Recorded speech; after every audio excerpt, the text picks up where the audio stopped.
Welcome back, guys. It's Coach Charles, and of course you are watching Charles Sandbox TV.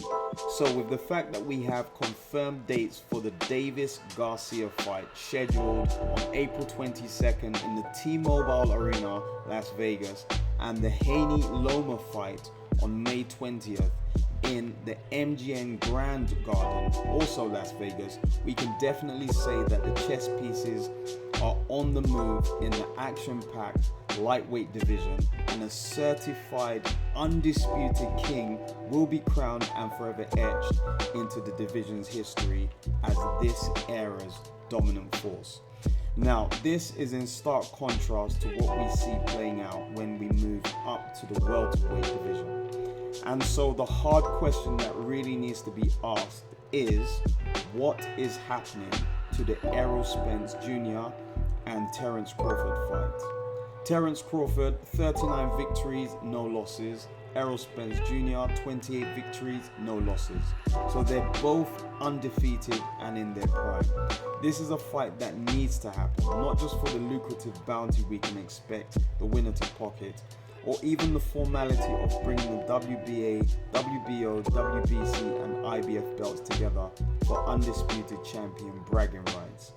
But more importantly, we will watch the two seemingly unbreakable forces at the top of the welterweight division collide in the ring, where one must yield and the other rise, where the different styles of the fighters will be put to the test and showcased for all to see. So, to gain a clearer perspective of what these two warriors bring to the table, or should I say ring, let's hear from three world elite fighters that have shared the ring with both of them. You've been in there with Spence and obviously Crawford. Who's the best fighter out of those two? Who's the king of the welterweights? I think after seeing their fight, Porter and Crawford, I think you've got to lean towards Crawford now, but styles make fights, obviously. Spence is a natural southpaw, He'll still be very interested. Everyone is still tuning in, but I think just with the way he dealt with Porter, I think you have to start leaning towards Crawford, just because of Spence's car crash. He had a problem with his retina in his eyes. I think you have to start leaning towards Crawford when you're in that fight.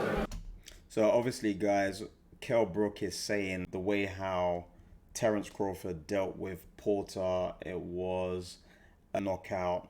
Spence has, obviously the car crash that he had, so he has a few injuries. Who's the biggest puncher out of Spence and Crawford? Being in there with I'd say Spence.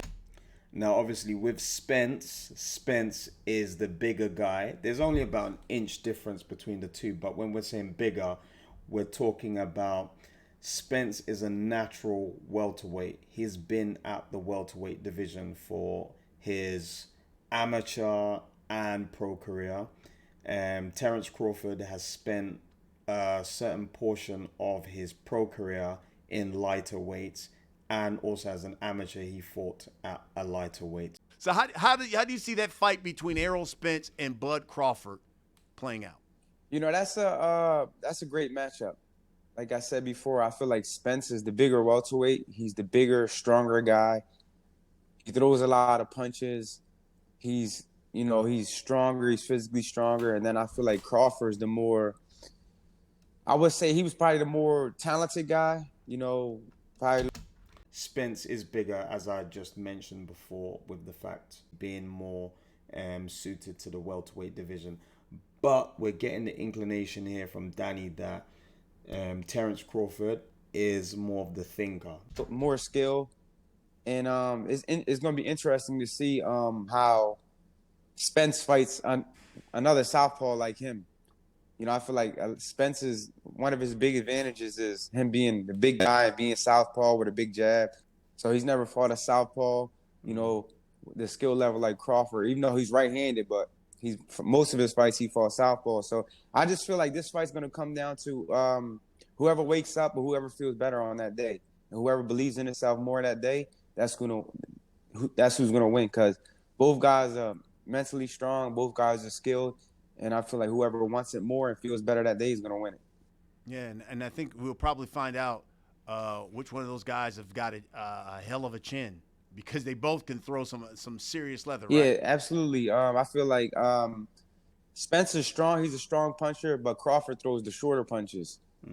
The shorter punches. So it's going to be interesting because, you know, Spence is busy, and then Crawford's probably going to be picking his spots and trying to get in his rhythm.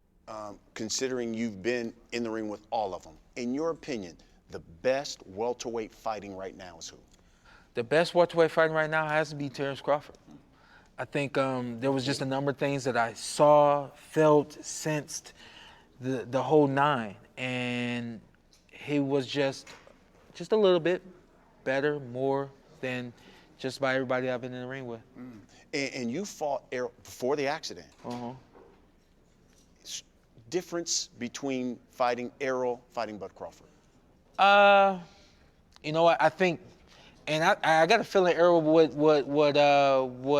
he would confirm this. But I think coming into the ring, Errol was prepared to beat me at my game, and Terrence was prepared to beat me at his game. Mentally, there's a difference. What we're seeing Sean Porter hinting at is the fact that Terrence Crawford has full confidence in the fact that his strategy, his tactics will overwhelm any fighter. So he has the blueprint inherently within his style of fighting to overcome his opponents. And that is literally by downloading essentially what his opponent is doing and then being able to counteract them. Obviously with Spence now, he's more of a forceful adversary for anyone that steps in the ring. He's going to try to impose himself, and Sean Porter has a very similar style to that. He likes to pressure fight. So this is what we're understanding from Sean Porter. If Errol could do it again, I think he'd do it a little differently. Outcome may not even be the same, but I think he would at least try to do it a little differently. Get in the ring with Terrence again, he's going to do exactly what he did, the way he did it. That's the difference between those two. And if anything, Errol's learned from that. Everybody in the world wants to see them fight. Do you believe it will be an explosive fight? Yeah, absolutely. 100%. Absolutely. Terrence Crawford versus Errol Spence will be an explosion. I can guarantee it. Because, again, going back to the mentality, Errol likes to be a commander-in-chief, likes to control the ring, likes to do what he wants to do. Against me, he chose to try to beat me at my own game. Terrence, I'm coming in the ring. This is what I'm going to do. Stop me. You got two guys saying stop me.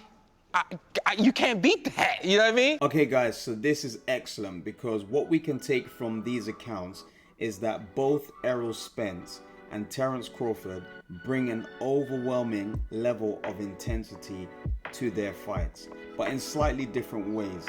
Terrence approaches his fights with a more cerebral approach. As you've just heard, many of his opponents see his way of fighting to be more aligned with high boxing IQ, and it's almost like he's downloading information about them and using it to overcome their every move. So he is extremely intelligent, sets traps, and is highly deceptive with the variety of looks he presents during the course of the fight. His longtime coach is Brian McIntyre, Bomac. So Errol is the bigger guy, having fought as a welterweight for all his amateur and pro career.